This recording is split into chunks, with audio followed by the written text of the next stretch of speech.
AP అసెంబ్లీలో నారా లోకేష్ మాట్లాడుతున్నారు. Live లో చూద్దాం. స్టోరీ చెప్తాం. హాల్ టికెట్ మనందరం అనుకుంటాం చాలా సింపుల్, హాల్ టికెట్లో ఇంత చర్చ ఏంటని. హాల్ టికెట్ తీసుకోవాలంటే నేరుగా మేము మన పిల్లలు బడి దగ్గరికి వెళ్ళాలి, అక్కడ పిల్లలు తల్లిదండ్రులు వెళ్ళాలి, ఆ సర్టిఫికేట్ తీసుకున్నాక అదొక ప్రాసెస్ ఉంటుంది అని ఉంటుంది. ఈరోజు అధ్యక్ష ఇంట్లో కూర్చొని సింపుల్గా నేను హాల్ టికెట్ కావాలంటే నంబర్ ఎంటర్ చేస్తే నేరుగా హాల్ టికెట్ వాళ్ళ వాట్సాప్కి వచ్చేసింది అధ్యక్ష. సో ఎక్కడికి వెళ్ళాల్సిన అవసరం లేకుండా హాల్ టికెట్ నేరుగా వాళ్ళ వాట్సాప్కి అందజేస్తాం జరిగింది అధ్యక్ష. అంతేకాకుండా అధ్యక్ష ఈరోజు పొద్దున ఈ సబ్జెక్ట్ కూడా ప్రిపేర్ అవుతున్నప్పుడు ఒక ప్రశ్న వచ్చింది అధ్యక్ష. దానికి మా అధికారులందరూ వచ్చారు. ఎగ్జామినేషన్ రిజల్ట్స్ గురించి కూడా డిస్కస్ చేస్తే వాళ్ళు అడిగారు ఆన్లైన్ పెడదాం సార్. నేను నో ఆన్లైన్, ఇప్పుడు పుష్ చేద్దాం అన్న. అంటే మనకి ఎవరు హాల్ టికెట్ డౌన్లోడ్ చేశారో మనకు తెలుసు, ఏ నెంబర్ నుంచి డౌన్లోడ్ చేశారో తెలుసు, ఆధార్ వివరాలు మన దగ్గర ఉన్నాయి, ఫోన్ నెంబర్ లింకే ఉంది. సో ఆ పిల్లల రిజల్ట్ నేరుగా మార్క్ అయిపోయినప్పుడు ఏ రోజైతే మనం రిజల్ట్స్ ప్రకటిస్తాం నేరుగా వాట్సాప్ డైరెక్ట్గా పుష్ చేద్దాం, వాళ్ళు అడగాల్సిన అవసరం ఉండకూడదు అనే లక్ష్యం పెట్టుకున్నాం అధ్యక్ష. ఇట్లా అధ్యక్ష ప్రతి సర్వీస్, పవర్ బిల్ కానివ్వండి, ప్రాపర్టీ ట్యాక్స్ రిలేటెడ్ కానివ్వండి, ఇతర సర్వీసెస్ కూడా రియల్ టైం పుష్ చేస్తాం అధ్యక్ష. పుల్ అనేది ఉండదు. సో ఎందుకంటే ఏమో మనం మర్చిపోతాం అధ్యక్ష. ఇప్పుడు మీ అందరు తెలుసు, క్రెడిట్ కార్డ్ బిల్ ఒక రోజు లేట్ కడితే ఇంట్రెస్ట్ రేట్ విపరీతంగా బాధేస్తాడు అధ్యక్ష. ఒకసారి నాకు జరిగింది అది. నేను క్రెడిట్ కార్డ్ బిల్ ఒక రోజు ఒక 4 రోజులు లేట్ కడితే నాకు పెనాల్టీ వేసి గట్టిగా బాధేస్తారు అధ్యక్ష. సో అప్పుడు ఆ రోజు నేను అనుకున్నా పుష్ అనేది ఉండాలి కదా, ఎందుకంటే ఇబ్బంది పడాలి ప్రజలు అనుకునే అధ్యక్ష.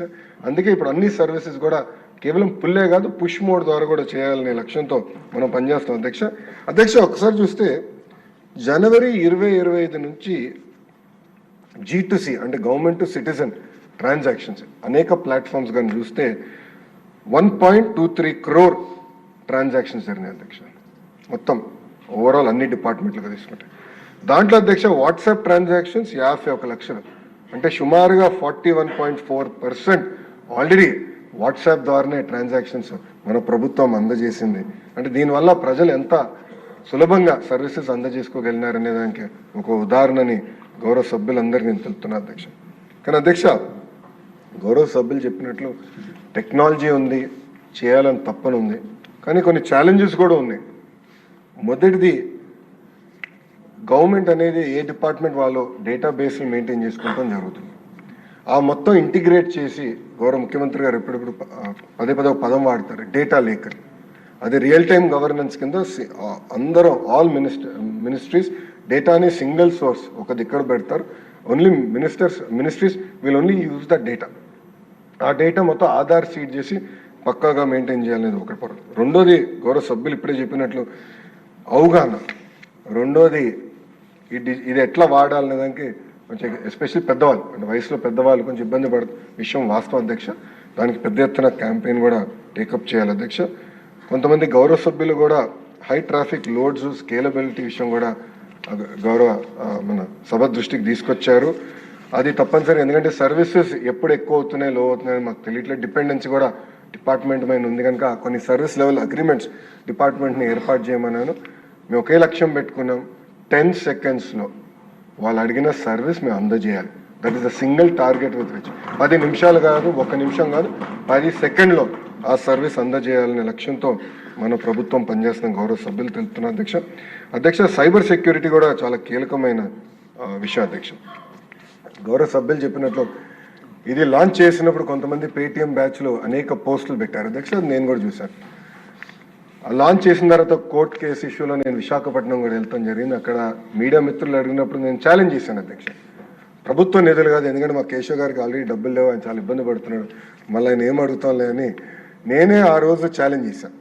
ఎవరన్నా కానీ ఇది హ్యాక్ అయిందని నిరూపించగలిగితే, అంటే వాట్సాప్ పైన ప్లాట్ఫామ్ హ్యాక్ అయింది నిరూపించగలిగితే నేను స్వయంగా నా డబ్బులు 10 కోట్ల రూపాయలు ఇస్తానని ఛాలెంజ్ చేశాను అధ్యక్ష. అక్కడి నుంచి ఇప్పటికీ సౌండ్ రాలేదు. దాని తర్వాత నో సౌండ్. దీని గురించి మాట్లాడతాం మానేశారు. బహుశా వాళ్ళు కూడా సర్టిఫికేట్లు తీసుకున్నారని నేను అనుకుంటున్నాను అధ్యక్ష. అంటే మాజీ ముఖ్యమంత్రి గారు ఫోన్ లేదన్నారు, కేశవ్ గారు టెక్నాలజీ ఇస్తున్నారు కదా, ఫోన్ కొనిచ్చి వాట్సాప్ ఇన్స్టాల్ చేసి పంపిస్తే ఆయన కూడా నేర్చుకుంటారు వాట్సాప్ గవర్నెన్స్ గురించి నేను బలంగా నమ్ముతున్నాను అధ్యక్ష. దాంతోపాటు అధ్యక్ష, మనం ఎక్కడ పర్సనల్ డేటా అనేది ఈ ప్లాట్ఫామ్లో మేము ఎక్కడ మెయింటైన్ చేయట్లేదు. డేటా అనేది ప్రభుత్వం దగ్గర ఉంటుంది. ఇది రోడ్ మాత్రమే, and road encrypted road. So ఎవరు దీన్ని హ్యాక్ చేసడానికి అవకాశం ఉండదు. This an encrypted road.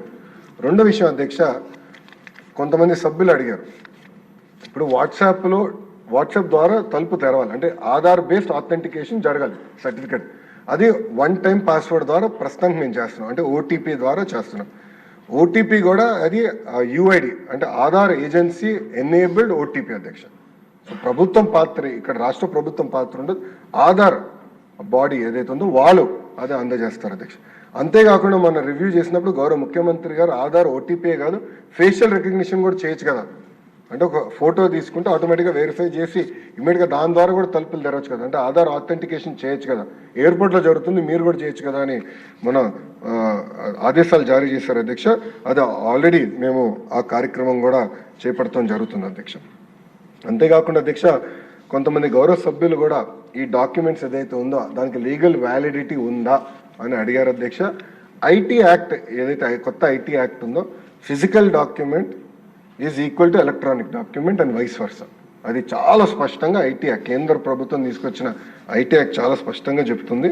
అంతేకాకుండా ఏదైతే ఈ క్యూఆర్ కోడ్ బేస్డ్ ఆథెంటికేషన్ ఏదైతే మేము అంటే రివ్యూ ఏదైతే పెట్టుకున్నామో దాన్ని కూడా చట్టబద్ధత తీసుకొస్తే బాగుంటుందని మనం డిస్కస్ చేసాం.